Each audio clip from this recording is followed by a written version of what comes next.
Everyone, good evening and welcome back to my channel. मैं हूँ श्रुति and मैं वापस आ गई हूँ आप सबके साथ एक मजेदार सा वीडियो लेकर। मजेदार है या नहीं पता नहीं, बट इंफॉर्मेटिव जरूर से है।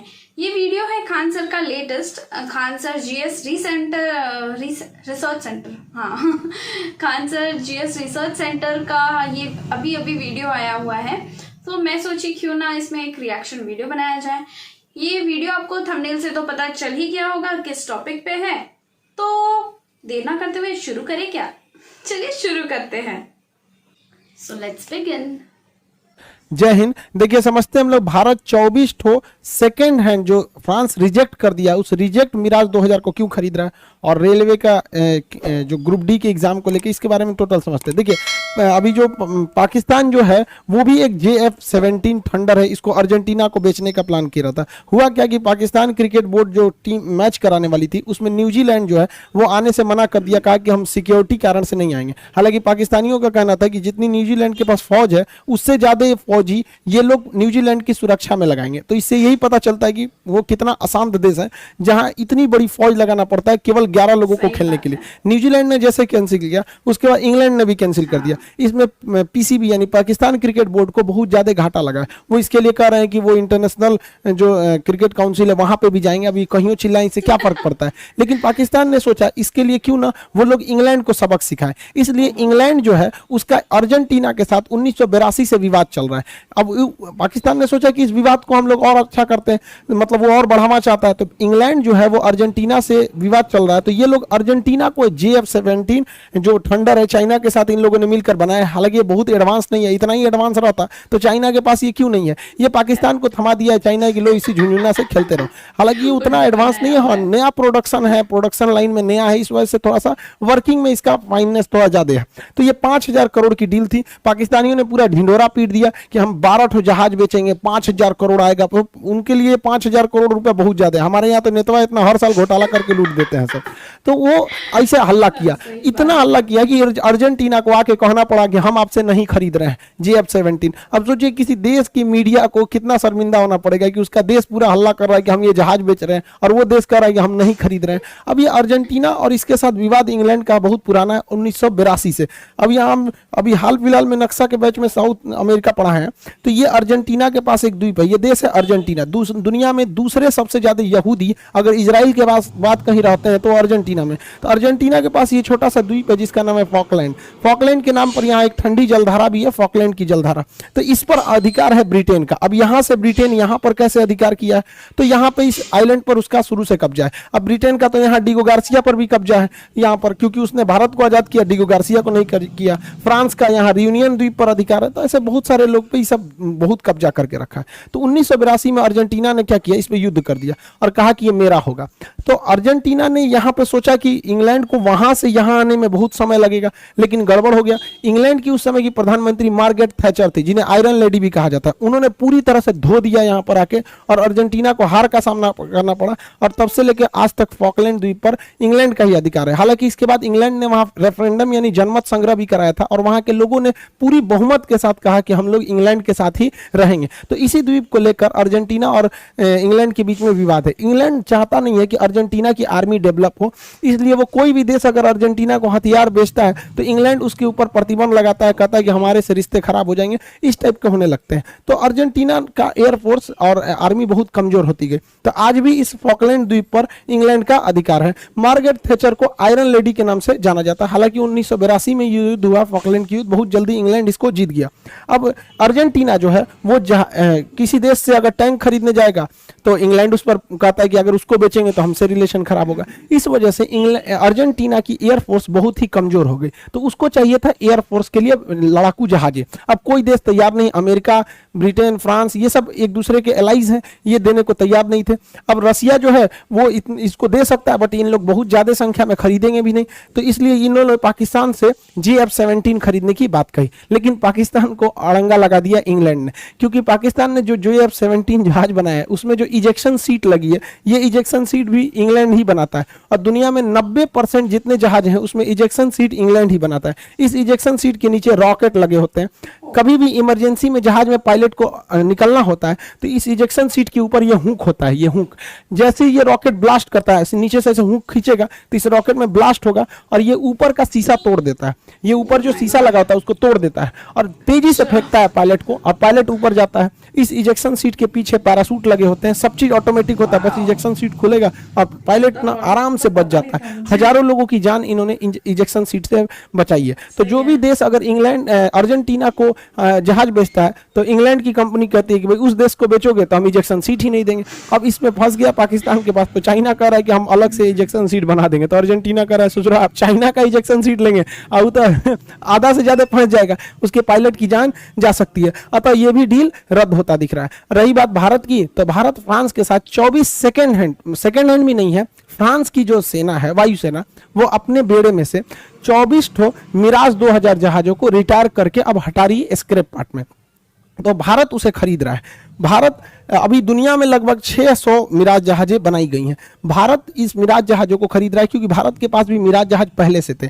बालाकोट एयर स्ट्राइक में मिराज जहाज ही का ही प्रयोग किया गया था। कारगिल की लड़ाई में पाकिस्तान का बलात्कार करके चला आया था यही मिराज जहाज ने। तो मिराज जहाज की परफॉर्मेंस बहुत तगड़ी है, खास करके पहाड़ी एरिया की लड़ाई में। तो लेकिन मिराज जहाज अब प्रोडक्शन लाइन में बंद हो चुका है, इसलिए इसके स्पेयर पार्ट्स, कुछ पार्ट बिगड़ जाते हैं। तो ये 10 साल पहले इसका प्रोडक्शन बंद हो चुका है, तो बड़ा मुश्किल से मिलता है। इसलिए भारत बड़ी सस्ता दाम से 12 करोड़ में एक ठो, यानी टोटल 24 जहाज को 300 करोड़ में खरीदा है। जबकि राफेल को खरीदने में एक के जहाज 1600 करोड़ की आ रही है, और इसने हम लोग ने 300 करोड़ रुपए में मामूली दाम में हम लोगों ने 24 ठो मिराज जहाज खरीद लिया। अब ये जहाज क्यों खरीदा गया? क्योंकि एयर चीफ मार्शल का कहना है कि ये जहाज अभी कंडीशन में है, इनका रिकॉर्ड बहुत अच्छा है और 2030 से 35 तक इसे हम लोग आराम से खींच जाएंगे। लेकिन उस दौरान इसके पार्ट्स में कुछ घिसावट आती है, जैसे गाड़ियों में भी कुछ घिसावट वगैरह आती है, तो नए पार्ट्स लगाने पड़ते हैं। तो चूंकि कंपनी इस मॉडल को बनाना बंद कर दी है, तो आने वाले समय में इसके पार्ट्स का मिलना बहुत मुश्किल हो जाएगा। इसलिए भारत ने होशियारी करके इन जहाजों को खरीद लिया है, और ये जहाज कंटेनर में भर के आएंगे, उड़ के नहीं आ पाएंगे,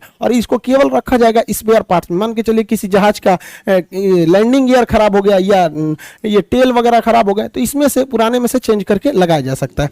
जैसे इसके अंदर जो भी प्रोडक्शन, ऐसे इसके स्पेयर पार्ट्स में बहुत सारे पार्ट्स लगे होते हैं जहाजों में। अब जहाज जब कंपनी ने मॉडल बंद कर देती है तो उसके पार्ट्स मिलना भी मुश्किल हो जाता है। जैसे अभी आप खुद सोचिएगा, नोकिया 1100 का कोई पार्ट्स ढूंढना नहीं मिलेगा क्योंकि वो बंद हो चुका है मॉडल। सैमसंग का, नोकिया का जो पुराने मॉडल थे 30, 32, 16, 80, ये सब जो मोबाइल चलते थे उस समय का, जो स्क्रीन टच वाला, उसका अगर कोई पार्ट्स बिगड़ जाएगा, अब नहीं मिल पाता है मुश्किल से, तो एक ही रास्ता है, दूसरे मोबाइल में से निकाल के दुकानदार आपको लगा देता है, उस पहले से रहता है। इसलिए भारत 24 जो जहाज खरीद रहा है उड़ने के कंडीशन में नहीं है, केवल इसलिए खरीद रहा है कि उसके स्पेयर पार्ट्स लगाए जा सके। क्योंकि जब मॉडल नंबर बंद हो जाता है तो बड़ा मुश्किल से वो चीज मिलता है। आपको एग्जाम्पल पे समझाते हैं।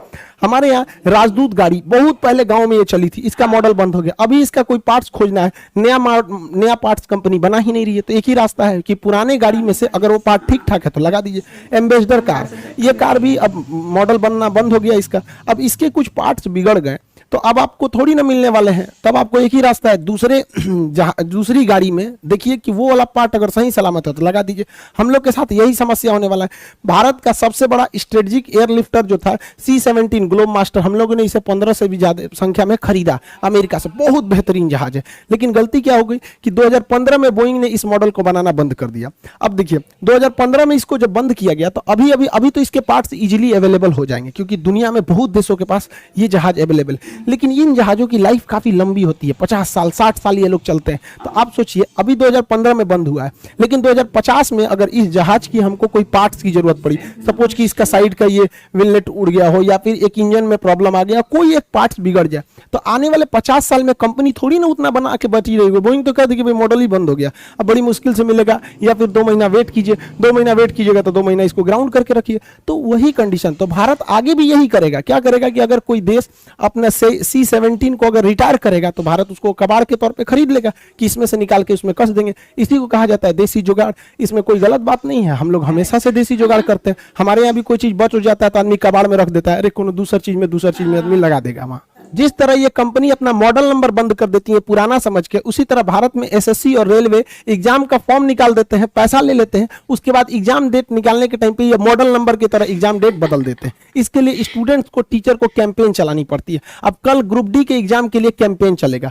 अब ट्विटर पे ये पहला देश बनते जा रहा है, डिजिटल इंडिया का यही फायदा है, hashtag railway group D exam date. अब भाई एग्जाम डेट मतलब एनटीपीसी का लड़के एग्जाम डेट लिया गया, अब उसके एनटीपीसी का तो हो गया, अब ग्रुप डी का लिया जाएगा, बहुत जल्दी ग्रुप डी का भी हो जाएगा। हालांकि देखिए हम लोग ये जो 27 तारीख का डेट डिसाइड कर दिया गया, ये अचानक डिसाइड हुआ है, लेकिन फिर भी जब आप स्टूडेंट रहेंगे तो हम टीचर लोग को, तो इंडिया के सारे टीचर्स तो आएंगे ही आएंगे, लेकिन हाँ फिर भी एक चीज ध्यान से रखिए कि डेट डिसाइड करने से पहले ग्रुपिंग बना लीजिए लोग, सारे लोग मिलकर कि हम लोग को इस दिन कैंपेन करना है। ऐसा नहीं कि हाँ इस दिन कैंपेन करना है, आप भी साथ दीजिए, आप भी साथ दीजिए, इस तरह से नहीं होता है। रीजन क्या, देखिए अभी मोदी जी विदेश से जस्ट आए हैं, अब कल पूरी मीडिया चर्चा करेगी मोदी जी इस रंग का कपड़ा पहने थे, ऐसे रंग का कंबल ओढ़े थे, ऐसे छाता लगाए थे, ऐसे 3 बार नीचे उतरे हैं, चाय पिए हैं, बिस्कुट खाए हैं, सोने गए हैं, रजाई ओढ़े, इसी सब में मीडिया इस चीज को निकाल दी। इसलिए हम लोग को डेट डिसाइड करना है, तो 27 तारीख को तो हम लोग करेंगे ही करेंगे। साथ ही 2 अक्टूबर गांधी जयंती है, तो उस दिन भी हम लोग अगर इसको करेंगे तो गवर्नमेंट का ज्यादा ध्यान जाएगा वहां पर। तो कोशिश करना चाहिए कि पहले प्लानिंग करें कि हाँ इस दिन करना है, ना कि प्लानिंग करने के बाद सोचे कि सब लोग आए। लेकिन कोई बात नहीं, इतनी संख्या ही है आजकल, पढ़े लिखे लोगों की कोई कमी नहीं है, सारे लोग इस ट्विटर कैंपेन को सक्सेस बनाएंगे। और अगर सरकार सुन लेती है 27 तारीख को तो बढ़िया है, नहीं तो 2 अक्टूबर को हम लोग फिर करेंगे, इसको छोड़ना तो नहीं है। और वैसे भी आप लोग भी समझते हैं इस चीज को, इस साल के लास्ट तक, अक्टूबर लास्ट या नवंबर तक में तो सरकार को एग्जाम लेना ही पड़ेगा। और आप लोग भी पढ़ाई मन से कीजिएगा, क्योंकि एनटीपीसी के एग्जाम में बहुत से लड़के हमारे पास आए थे, वो कहते कि सर हम लोग क्या करें, कि हाँ होपलेस हो गए थे लोग कि एग्जाम लेगा कि नहीं, और अचानक डेट दिया तो तैयारी भी नहीं थी। आपको कैंपेन भी करना है, आपको ट्वीट भी करना है, हम सब लोग ट्वीट करेंगे, लेकिन बाबू पढ़ाई भी साथ साथ करना है। कैंपेन में आप नहीं आपको कि वो 1857 की क्रांति करना है, आपको मोबाइल से डिजिटल इंडिया है, लेकिन साथ साथ पढ़ाई भी कंप्लीट रखिएगा। पता नहीं क्यों, अगर मान के चलिए ये मौका हाथ से निकला तो फिर रेलवे जानते ही है फिर अटका देगी 5-7 साल, इसलिए इस मौके को भी जाने नहीं देना है। इसको रिवाइज भी अच्छे से करते रहिएगा। एप्लीकेशन पे भी आप लोग को पूरा साइंस के रिवीजन के लिए वहां पे भी व्यवस्था किया गया, पूरा साइंस A to Z आप वहां पे भी एप्लीकेशन पे भी रिवाइज कर सकते हैं। क्लासेज नहीं छोड़ेंगे आप लोग, जहां भी पढ़ते हैं उसको पढ़ते रहिएगा। कैंपेन तो करना ही पड़ेगा। अब तो हमको ऐसा लग रहा है कि ये रेलवे के सिलेबस का एक हिस्सा हो गया है इंडिया में। अब सारे टीचर को ये भी सिखाना पड़ेगा कि भैया देखो तुम सारा सिलेबस खत्म कर लोगे, उसके बाद तुमको एक तो ट्विटर चलाना भी सीखना पड़ेगा। ये गलत बात है, इसको सरकार को भी सोचना चाहिए। चलिए हम लोग इसको सफल बनाएंगे। आई होप आप इसे समझे होंगे। मिलेंगे नेक्स्ट क्लास में। जय हिंद। जय हिंद। सो गाइज ये तो बहुत ही ज्यादा इंफॉर्मेटिव वीडियो थी खान सर की तरफ से, जिसमें खान सर ने देसी जुगाड़ के बारे में बताया जो कि हम सब अपने अपने घरों पे जरूर से लगाते हैं। एंड हमारे इंडिया के प्राइम मिनिस्टर भी जुगाड़ लगा रहे हैं हमारे फाइटर प्लेन्स के लिए।